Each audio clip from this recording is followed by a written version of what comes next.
En fait, je suis sculpteuse au départ.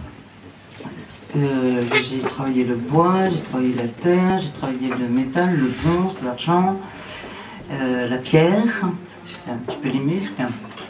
Et j'ai rencontré le travail du textile en 2003 au Mexique, où j'organisais un festival avec des artistes plasticiens. Et il y avait une femme mexicaine qui revenait d'une école en Angleterre d'art textile.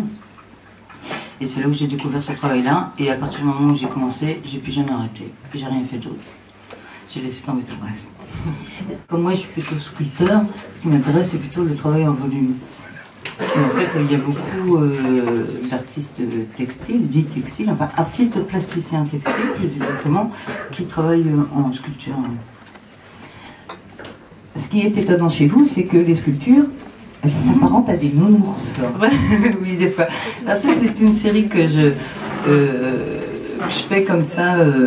C'est un travail permanent, en fait. J'en fais de temps en temps. J'en fais toute une série, puis après j'arrête, et puis je recommence.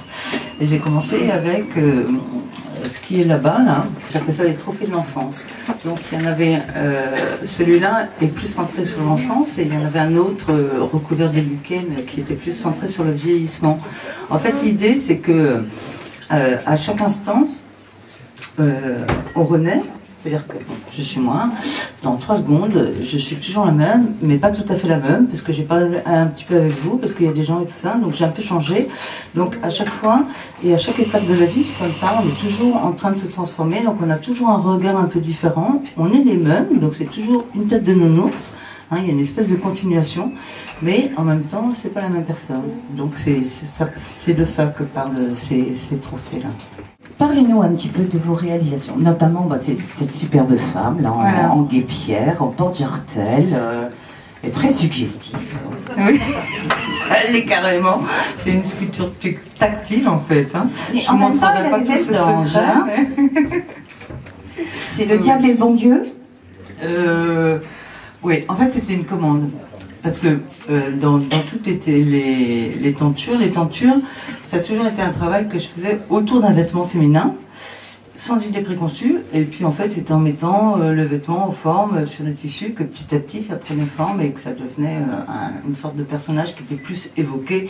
Bon, par exemple, celui qui est là-bas, qui est une vierge plutôt. Donc celle-là, c'est Dolores de las Lágrimas, je l'appelle. Donc ça, c'est une vierge noire. Oui, c'est une vierge mexicaine qui est toujours en train de pleurer, qui prend la souffrance des hommes sur elle. Donc c'est pour ça, en bas, il y a un bénitier dans lequel va être sanctifiée la souffrance, donc, comme le veut la religion catholique. Après, il y en a un autre ici qui est un petit peu plus coquin, qui est un clin d'œil, enfin, qui est plus autour presque du French Cancan. Enfin bon, c'est un clin d'œil un petit peu humoristique.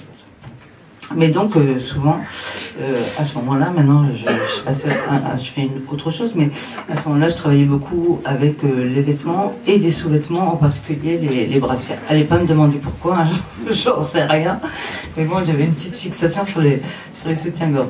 Et donc il y a quelqu'un qui m'avait, enfin un homme évidemment, qui m'avait fait une commande avec des gros seins. Oui, bah, ça aurait pu être une femme, mais enfin bon là c'était plus évidemment quelque chose qui est fait pour un homme. Donc il voulait absolument des gros seins, et puis bon, finalement la commande, ça n'a jamais été honoré, on va dire.